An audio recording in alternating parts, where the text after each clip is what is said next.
Last Handful of Clover, a novel by Wess Mongo Jolley, read by the author.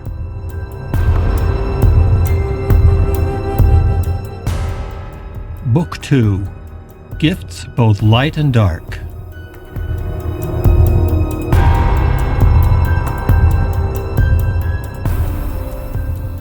Chapter 45, The Two Keys.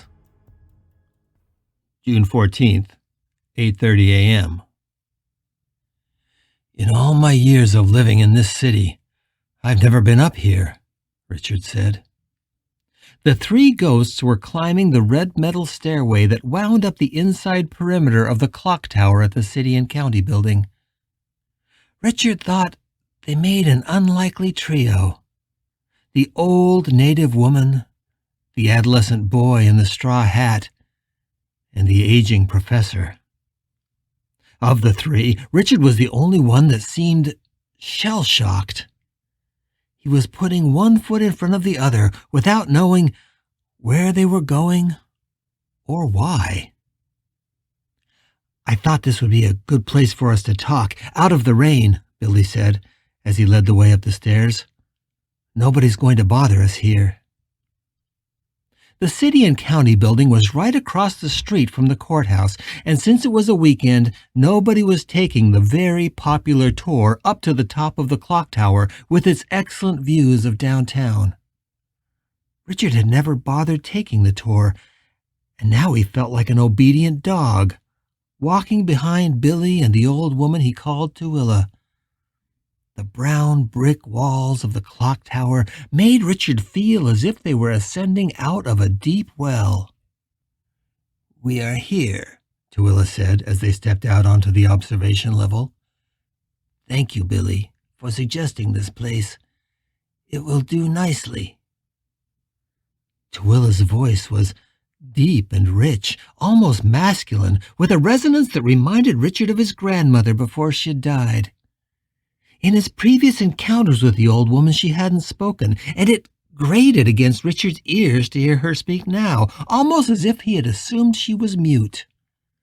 At the very least, he had expected her to sound like the stereotype he had in mind of an old Indian woman, an image derived most likely from way too many Zane Grey novels and old westerns on late-night TV. But instead of broken English and a weak and craggy voice, the woman had spoken English confidently, and her diction had rivaled Billy's. Richard had to remind himself that, although she might have spoken no English at all when she died, like Billy, this woman had lived for more than 2 centuries.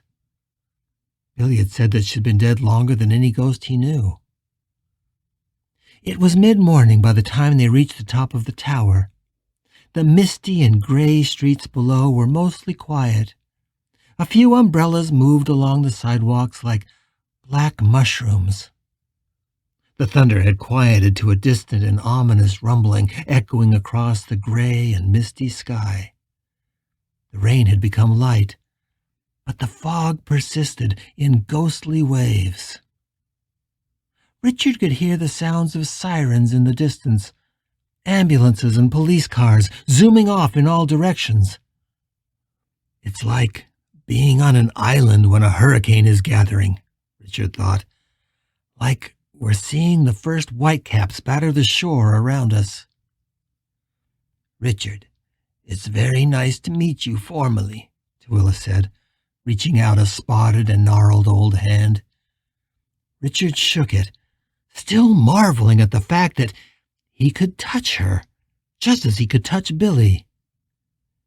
"You have the third gift," Richard said, holding her hand. She didn't pull away, but a satisfied and amused look washed across her face. She turned and smiled at Billy. "I see you've taught him about the gifts." "As much as I know, yes," Billy replied, "which is probably not nearly enough."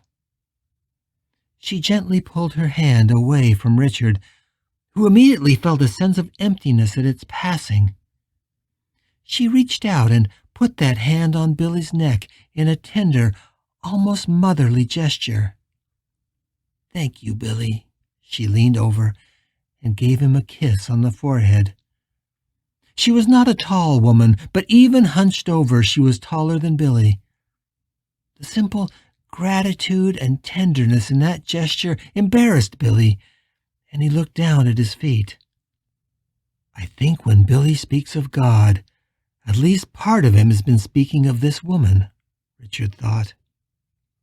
There was so much he wanted to ask, but he didn't know where to start. And even before he could try to prioritize his questions, he heard his own voice speaking the first of them. Billy calls him the Wanderer, and he thinks he's out to destroy the city. Is he right? Who is he? Twila took a deep breath before continuing.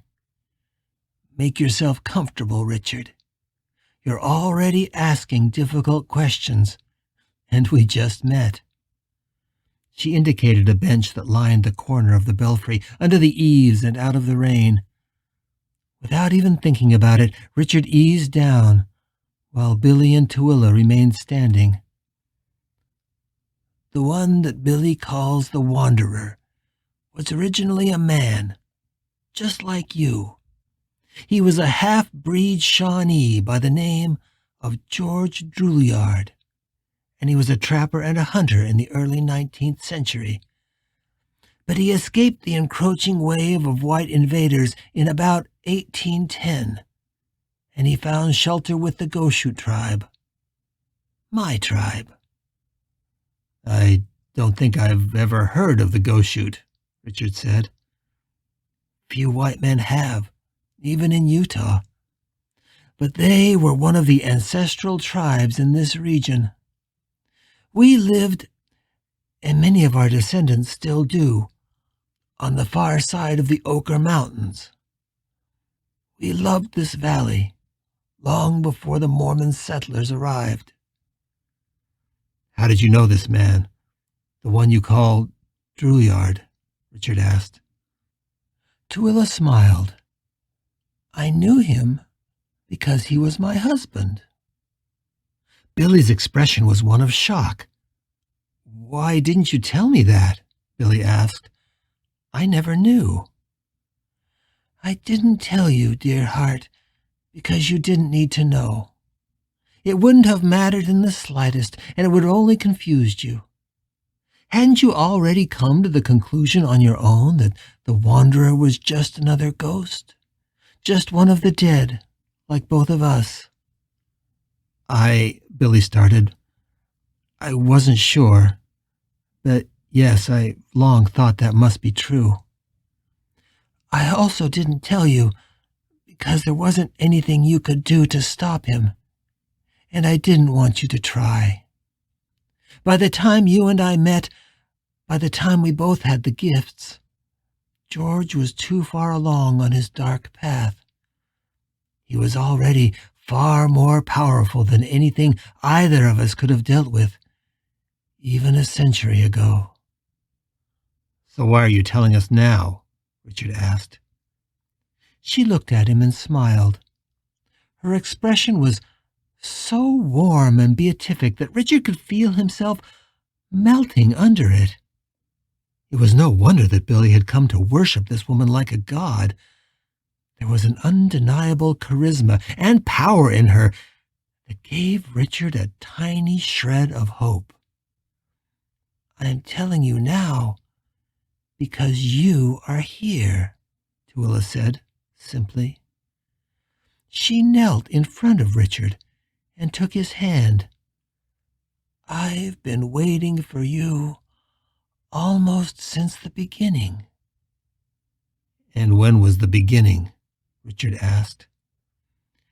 I guess you could say the beginning was in 1851. That was the year that George was taken from me.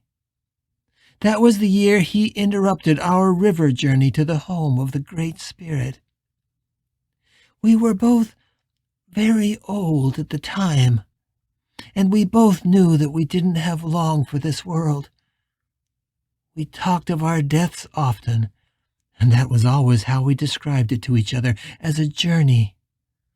We'd float together on a long trip down a beautiful river that would wind through the red rock canyons away from the mountains of men and into the ocean of God. I don't understand. If you both died, then why are you both still here? Richard asked. You assume I know far more than I do, Richard Pratt. George and I took that journey, but it was interrupted for us both. When I came back 3 days after we both died, I could tell immediately that everything in the valley was out of balance. And I knew it was because George's rage had changed everything. The Great Spirit abhors his world being out of balance, and I knew he would someday need to disrupt the chaos and put it all to right. It's taken more than 175 years. But finally, he has sent you. The word disrupt stuck in Richard's mind as if it was too big to swallow. Hadn't Drouillard called him disruptor? Richard, Tooele said, breaking his reverie, your job is to restore the balance. He didn't speak for a very long time. Everything the old woman was saying felt both immediately true and also raised far more questions than it answered.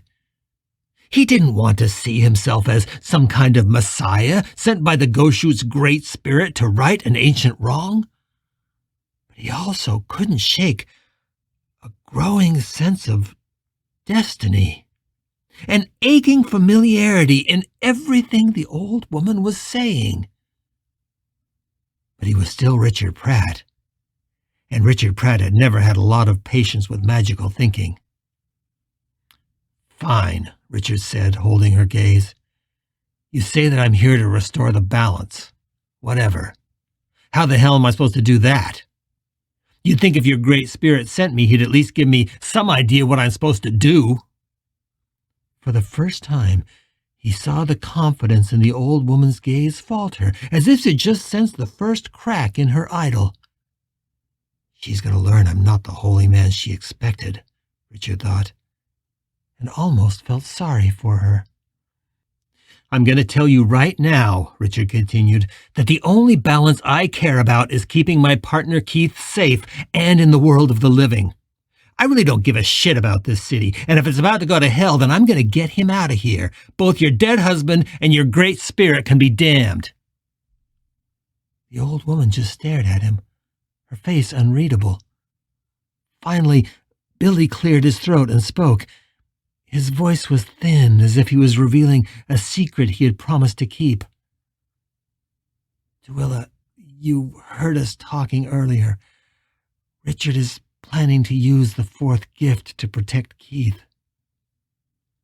There wasn't surprise in the woman's eyes. After all, she had probably overheard as much outside the courthouse earlier. But Richard wanted to make sure she really understood. That's right. I'm going to either possess someone that can get Keith out of this city, or if I have to, I'm going to possess Keith himself and frog march him someplace safe. As Richard was speaking, Tooele eased herself down onto the concrete floor, her legs folded under her. In that posture, she looked much more like the stereotypical Indian from the movies. She folded her blanket in her lap as she waited for him to finish. Tell Tooele how you would do it, Billy said. Well, I've got a bunch of ideas. He cleared his throat and looked up. Keith has a friend named Pill that's about the biggest and toughest bastard you've ever seen. He's a big tattooed Maori guy. If I were in him, then I could take on pretty much anybody that came at us. And where would you take him? Tooele asked, her voice calm and expressing genuine interest. I don't know. Out of here. Maybe Denver or back east somewhere. A ghost can't cross the boundary of the hereafter, Richard. If you carried him over that line, you'd be expelled from his friend and reset. I'd tell Keith to keep going before that happened. And he'd believe you? He'd do it? And what would his friend say when he came around and you were gone? Would he be inclined to do what you had asked? Richard chewed on this thought. He actually hadn't counted on the fact that he couldn't cross the boundary of the hereafter, even if he was in someone else. Somehow he had hoped that the fourth gift was also a ticket out of this place. I'd make him believe me. I'd make them both believe me. But if that didn't work, I could try something else. Maybe I'll possess Keith and in his own handwriting leave him a note that explains what's happening. He'd believe that. It sounds like you've thought of everything, Tooele said. But now she sounded condescending, and Richard immediately felt his hackles go up. You've thought of everything, except that you said you don't know how to possess. So, unless you can master that skill, none of your plans will make any difference. Richard ground his teeth for a moment. You said you could teach me. It was clear that the old woman could sense the frenzy in Richard and the panic. She just held his gaze for long moments, and he thought he could almost hear her voice in his head, asking him to breathe and to remain calm. And even though she didn't speak any of those words aloud, that voice in his head had a profound effect. He held her gaze, and he felt his jangled nerves settle. When his breathing had slowed, she spoke again. Yes, I can teach you how to use the fourth gift. And I have every intention of doing so if you will let me. Because to be the disruptor and to restore the balance, you will need to be in a physical body. She leaned forward, and Richard expected her to take his hand again, but she didn't. Richard, you have an important choice to make, and the time has come for you to make it. Although you love Keith, there are hundreds of thousands of lives that will be lost if you make the wrong decision. Right here and right now. And what is that? Richard asked, his voice strangely calm. The choice is whether to help this city or just help Keith. Richard swallowed. And how can I help this city? It's very simple. You will need to find George Drouillard, and you will need to help him pass on to the ocean of the Great Spirit. Richard's laugh was so loud that he saw both Billy and Tooele jump. He leaned forward and pointed a finger in the old woman's face. Don't fuck with me, Tooele. And don't make it sound like some high and lofty thing you're asking, because I know what you mean. You're talking about murder, not cleaning up some messy spill. You might want me to kill him because it would stop him from taking innocent lives, but it's disgusting to me to hear you say, help him pass on to the ocean of the Great Spirit. That's a bullshit way of saying you just want the fucker dead. Tooele and Billy traded glances, and then Tooele rose to her feet. She wasn't a tall woman, but Richard felt like she was towering over him. Yes, Richard, I want you to find George Drouillard, and I want you to kill him.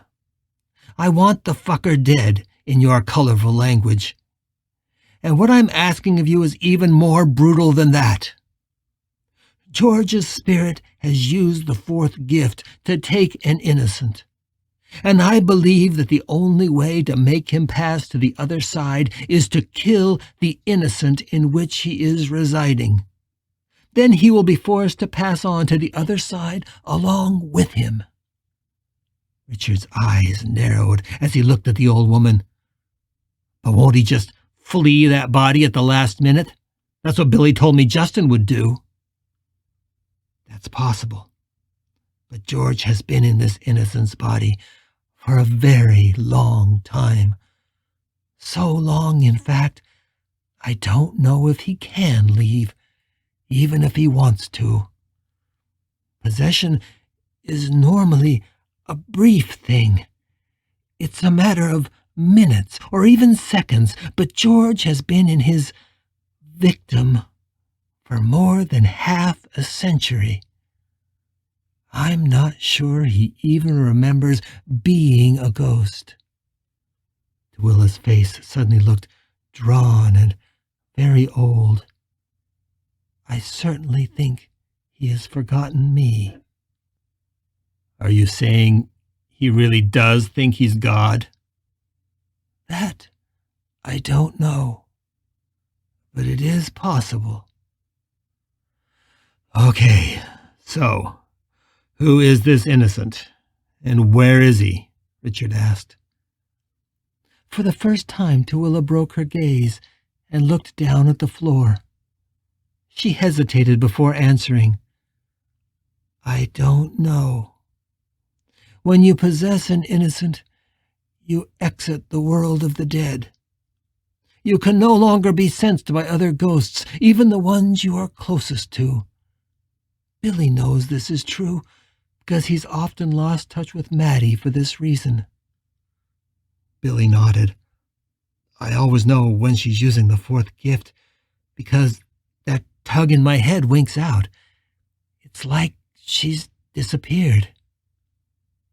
As Billy has told you, our best chance of finding the living person that George has taken is the hope that some of the ones he calls his angels know who he has taken and where he is. We need one of them to betray him. You want Justin to be his Judas, Richard said. Yes, perhaps, Twilla said with a sigh. Justin may be our best hope. He's the only one you have a connection to that may be of use. Okay, so let's say we find him. Then what happens? Once we find out where he is, we need you to be in the possessed body of a living person. As a ghost, you cannot affect George. You can only confront him in the world of the living. Richard put his face in his hands. You know how fucked up this is, right? Billy's been telling me from the beginning that to possess is to violate an innocent. You're telling me I'll have to violate an innocent and then use that innocent to kill yet another innocent, all in the hope that it will somehow drag your ex-husband over the line and into hell, or heaven, or the river, or the ocean, or whatever. Does that about sum it up? Actually, yes. I think you understand perfectly. And since you don't like to mince words, yes, you're right. It is, indeed, fucked up. I'm asking you to violate the lives of 2 innocents in this city to save hundreds of thousands more. It's not only that. You're asking me to do to someone what Justin did to me. Yes, I am. She finally looked up and directly into Richard's eyes once again. None of us will leave this battle unscathed, I'm afraid. Richard looked at the pair, the old woman with skin like tissue paper, and the young boy with clear blue eyes clutching his hat. He had thought of them both as wise and almost holy people. But right now they looked weak and terrified, and they both looked to him as if he was their only hope. Finally, he managed. Okay, then teach me. The old woman smiled and rose to her feet. Billy seemed so relieved that he was trembling. Thank you, Richard, Twilla said. Don't thank me yet. I'm still not convinced I can do anything to help. This all still sounds like Religious mumbo-jumbo to me. But is it any more unlikely than the fact that you're even here? Richard actually smiled. No, I suppose not. Existence, in and of itself, is a miracle. Or in your words, religious mumbo-jumbo. Once you can accept the fact that you exist, then perhaps the rest of it is not so great a leap. Whatever. We can talk theology later. What do you need me to do? You know much already, Twila said, as she reached out a hand and helped Richard to his feet. You've sensed the thread, and you've followed it to the door. But you lack the key to open that door. I'm here to give you that key. And in fact, there are 2 keys, either of which will open the same door. Possessing either will allow you to use the 4th gift. Which one you choose will determine your course, and the course of everyone in this valley. I don't understand, Richard said, already feeling exasperated. It's simple. There are 2 ways to possess. You can possess through hatred and rage, or you can possess through love and compassion. Richard just stared at her. As much as he hated this kind of esoteric and New Age bullshit, her words were striking a chord in him, almost as if they were touching some deep memory that he had suppressed. He felt raging emotions rushing through him, and he knew they were all showing on his face. Richard, what you are feeling now, and what you have felt since you returned, is fear and regret and sadness, and above all, loss. These are all very normal emotions for the newly dead, but I'm afraid that none of them are the pathways to the 4th gift. If I sent you to George now, you would fail, and Keith, along with everyone else in this city, would be helpless. She took both of his hands in hers. Hear me. You can't possess if you are mired in panic and regret. Healing and transcendence is possible only after we accept and embrace what we have lost. So what I really need to teach you is to quiet your mind and heart so you can make your choice of which key to use. You have them both in your possession now. Okay, tell me, Richard said, not really sure he was ready to hear. The 2 keys are, Twila took a deep breath, rage and compassion. She paused, as if she wanted those 2 words to sink into Richard's consciousness. When he didn't speak, she continued, They are your 2 keys, but you must decide which one you want to use. Do you want to harness your rage in order to possess and in the process become everything you loathe and fear?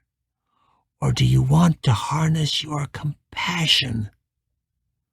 Those are your only choices. Richard smirked. What is this, some dark side of the Force shit? You telling me that if I use my rage, I become Darth Vader? Twila's voice held steady, and she did not smile. Perhaps. The human soul is a complex thing, and it's deeply connected to the mysteries that we all instinctively understand. Somehow George's rage found a pathway through that complex maze, and now he teaches that path to his angels. His key is rage and hate, because that is the pathway he has lived and walked for 2 centuries. Walking it has changed him. He has taught that pathway to others, and it has changed them too. Maddie and Justin are just 2 examples among hundreds. Both of them were wounded, but neither of them were lost before George took them down his dark path. Possessing using George's keys destroys both the mind that possesses and the mind that is possessed. It is a path that only leads to more loss. Richard tore his hands away from the woman's grip and turned away from her. When he finally faced her again, his eyes were full of the frustration that was threatening to overwhelm him. "So, you want me to use the other key?" It wasn't a question, and Tooele didn't try to answer. "How can you ask that of me?" Richard asked, his voice trembling. "You want me to follow some path of light and love? But I don't have that in me. In case you haven't noticed, I'm full of the same rage you're talking about. I'm pissed at everything and everybody.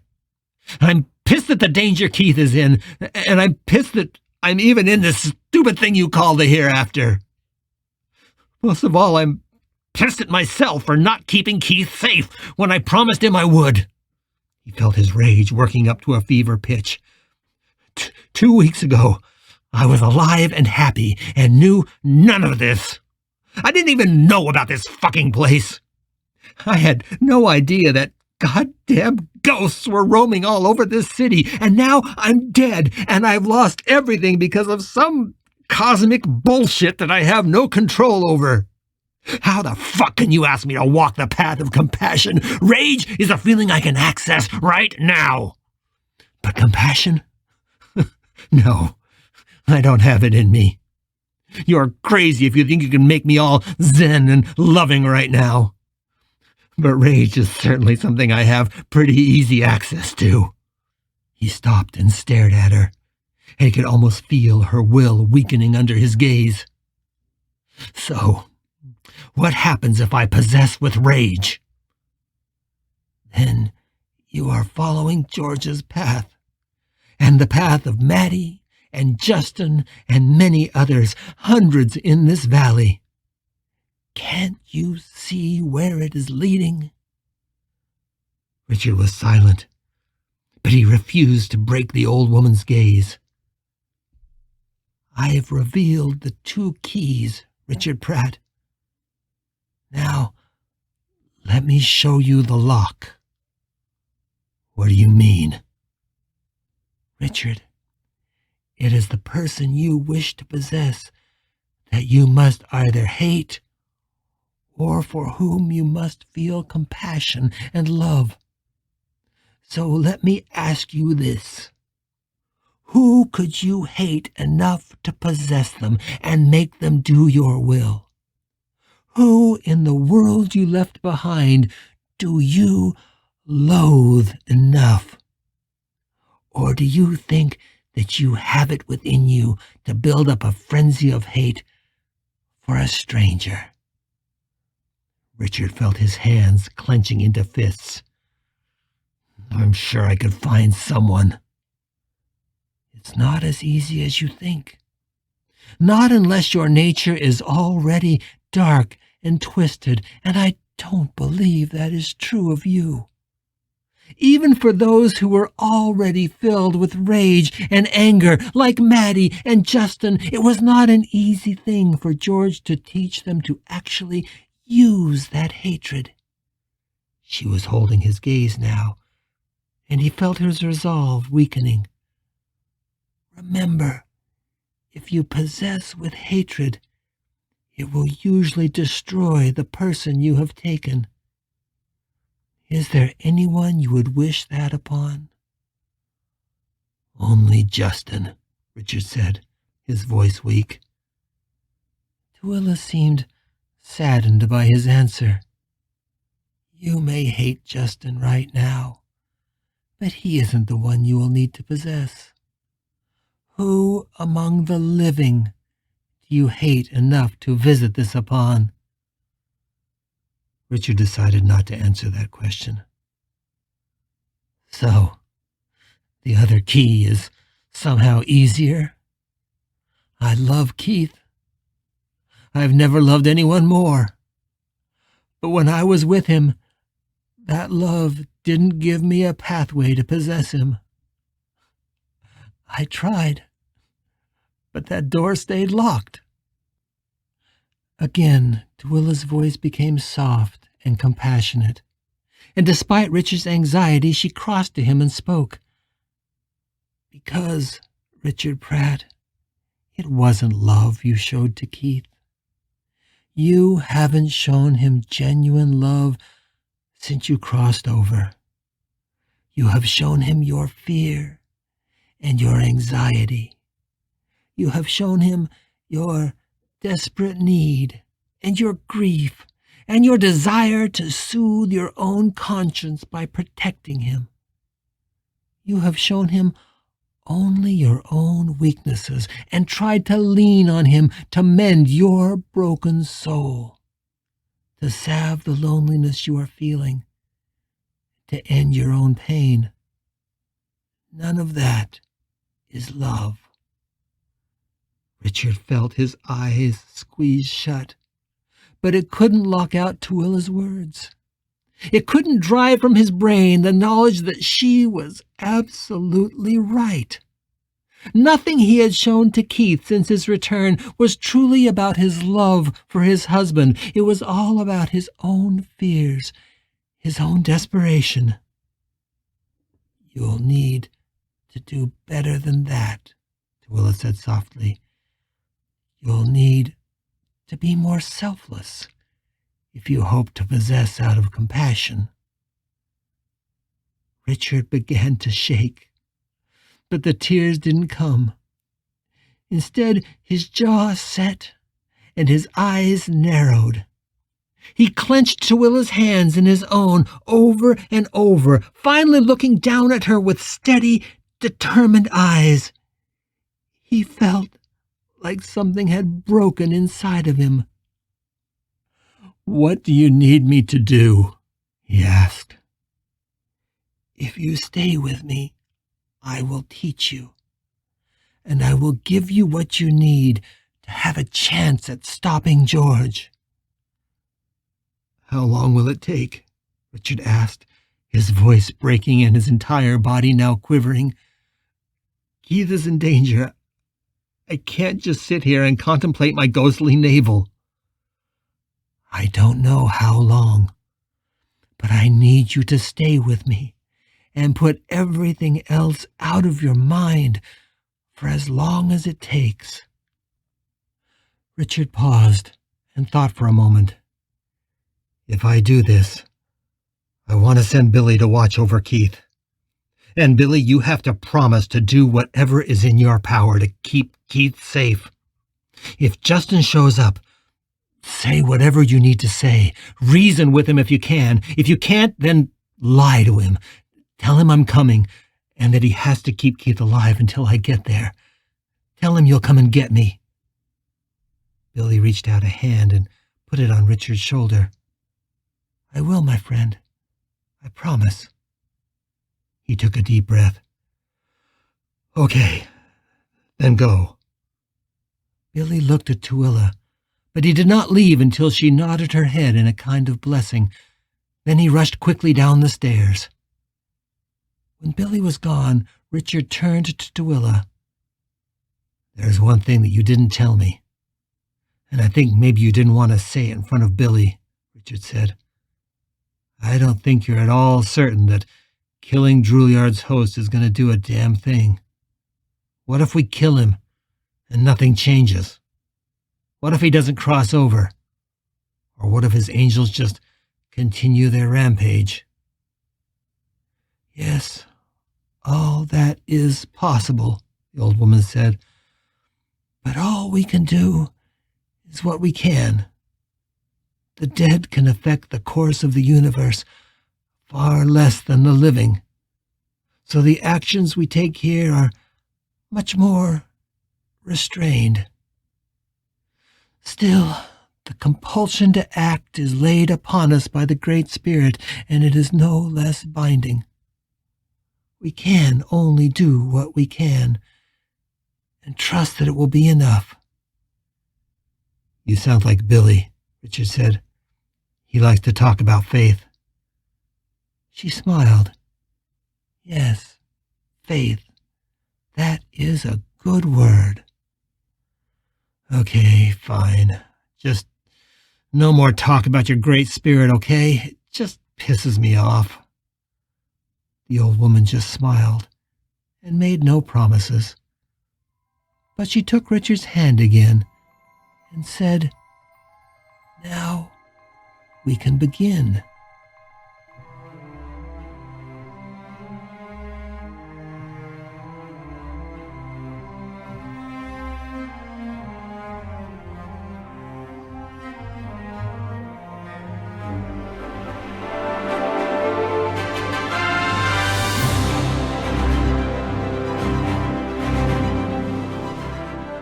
You're listening to The Last Handful of Clover, a novel by Wess Mongo Jolley. If you're enjoying this audiobook, please consider supporting the author on Patreon. That's patreon.com/Wess Mongo Jolley. And for more information, check out the author's website at wessmongojolley.com. That's WESSMONGOJOLLEY.com. Thanks for listening and stay tuned for more episodes.